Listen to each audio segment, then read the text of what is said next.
Definite integrals. Definite integrals are those with the limits. It is commonly written in this form.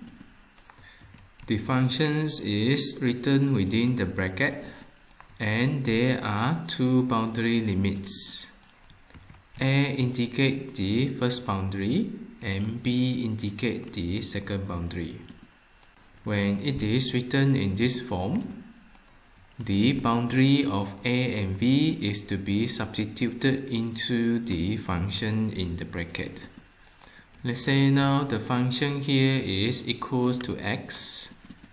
While expanding this, you will have B minus A. Let's say now you have another functions in the bracket. You will need to substitute B into the x and A into the x. You will substitute the B first to be minus with the substitutions for the A. Let us look into the examples with definite integral. Take this as an example. The function here is 3x. Integrations of this 3x will give you 3 per 2 x squared. In the symbol of integrations, there are boundaries defined.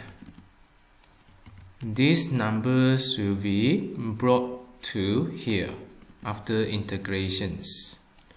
To expand this, you will use the number 2 here to be substituted into the x and number 1 here to be substituted into the x.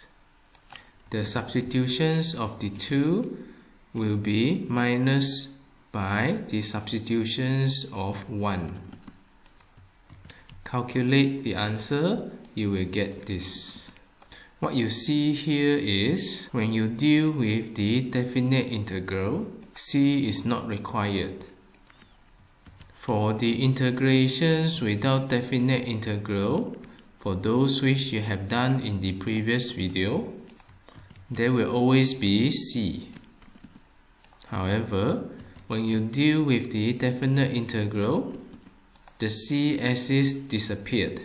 In fact, if you wish to incorporate C in the equation here, is also acceptable. At the end of the day, the C will cancel out each other because of the minus. The boundary conditions here will not affect the number C, as the C here is not multiplied with any variable x. So for simplicity, you may just omit the C in the definite integral questions. For these examples, you are asked to integrate these functions with the boundary conditions of -2 to 3. There are two terms here. You're going to integrate them separately over the x. Integrating 4, you get 4x. Integrating x squared, you get x power 3 divided by 3. Remember to write down the boundary conditions. Next, substitute the upper boundary into the functions to replace the x, which you obtain this to be minus with the substitutions of the lower boundary -2 to replace the x, which you get these functions. Solve the functions and you get your final answer equal add of 1 per 3.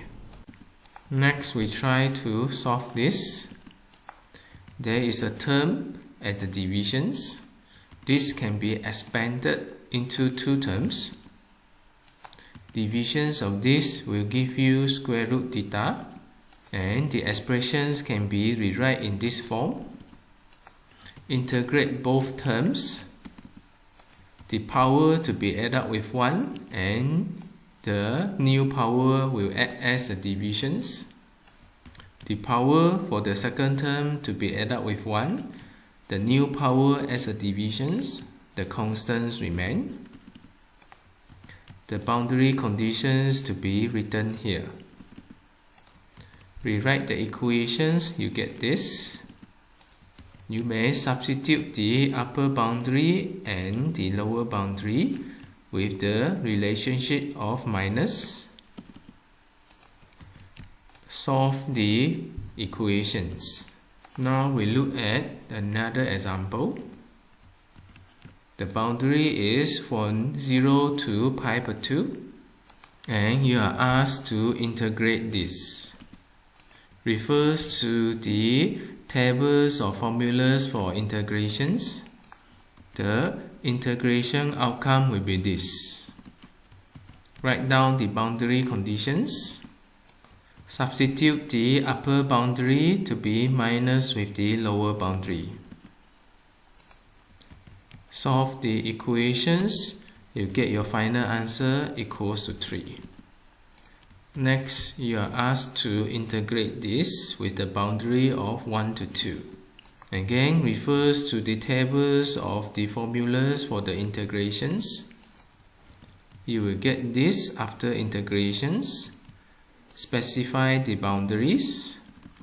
Substitute the upper boundary to be minus with the lower boundary. Solve the equations. You will get the answer. Let us try another example. Integrations of e power 2x refers to the tables of integrations. You will get the integrations output. Specify the boundary. Minus the substitutions of the upper boundary with the lower boundary. You will get the solutions. Let us try this example. You need to integrate this with the boundary conditions of -1 to 4.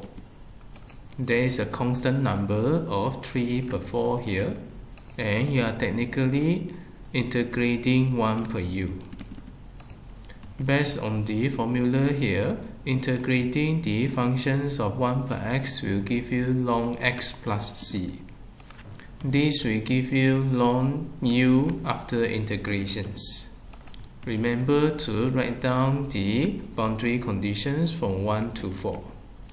Next, you need to substitute the upper boundary into the functions to be minus with the substitutions to the lower boundary. Solve the equations, you get the final solution.